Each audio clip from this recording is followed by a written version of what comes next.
From birding and hiking to sports and travel, Nature DX binoculars are your perfect outdoor companion. Ranging in size from a compact 8x25 to a large 12x56, there's a Nature DX to fit any outdoor activity. The Cornell Lab of Ornithology selected Nature DX 8x42 as its top choice in binoculars under $200, providing high-end features at a value price.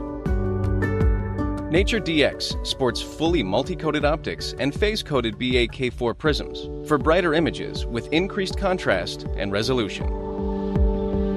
Select models offer a close focus as little as 6.5 feet, perfect for up-close observing. Nature DX features a rugged rubber armored body, and it's waterproof and nitrogen purged for use in any weather condition. Every Nature DX binocular includes a neck strap and carrying case.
Probably checking out our IR. Today on Two Kubota Outdoors, I'm joined by my cousin Hank. Hi. Today we're going to look at, tonight we're going to look at Creative XP's Glass Owl Binocular Pro. Let's get to it.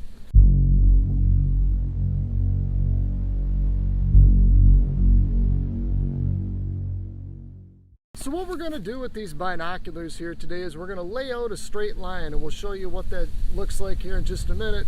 We're going to arm ourselves with some walkie-talkies, a rangefinder, a can of orange spray paint. What I'm going to do is send Hank in a straight line, and we're going to mark off distances of 250 feet, 500 feet, 750 feet, 1,000 feet, 1,250 feet, to test out simply just how well this night vision binocular setup by Creative XP does in common everyday situations.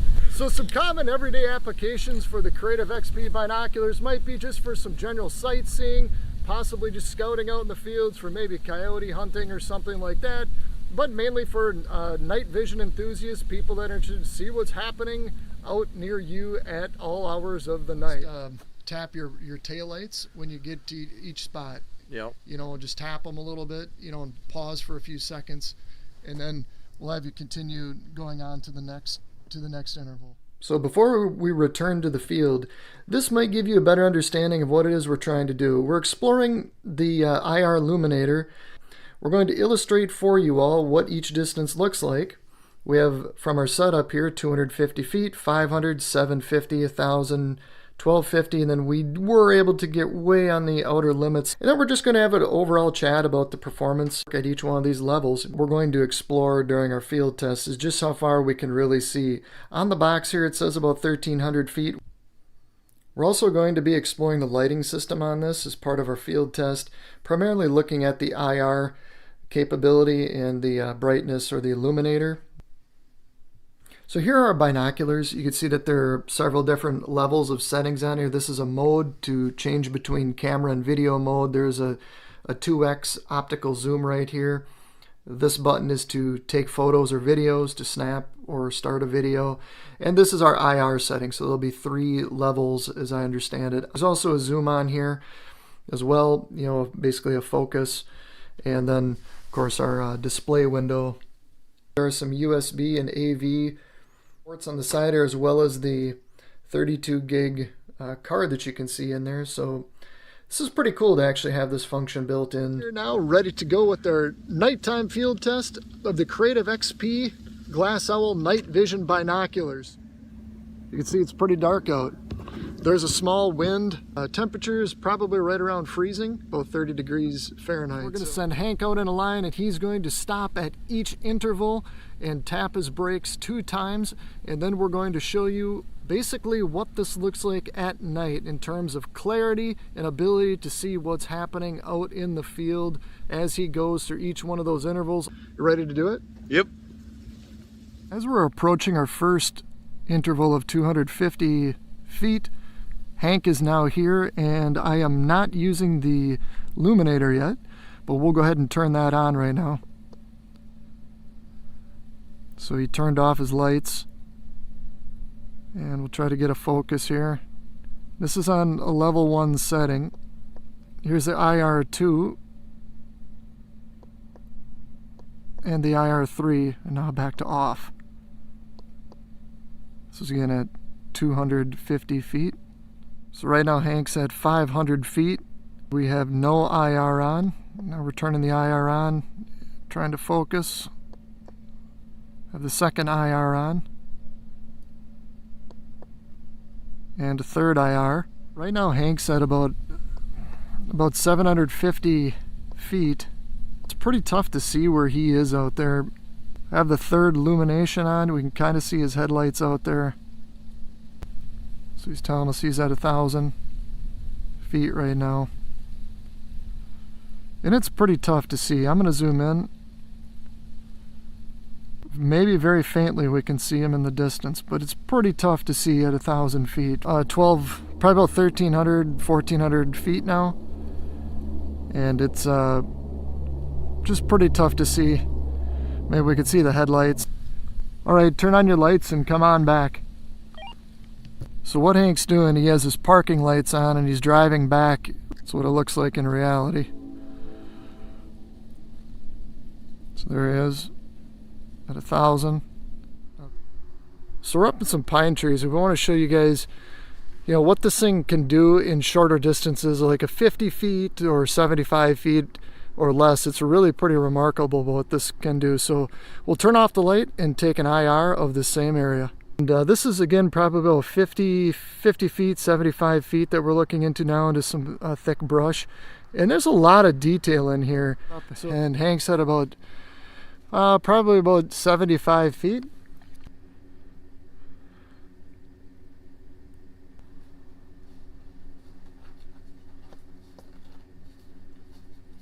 This is at 300 feet. And Hank is standing just to the right in the tree line. There's no question, anything up to probably 500 feet, this thing's going to be pretty good. Here are a couple of key takeaways. We found that in our test, we can reliably see features up to probably 500 to 750 feet pretty clearly. Beyond that, it was really difficult to see the features or some of the objects that you're looking at.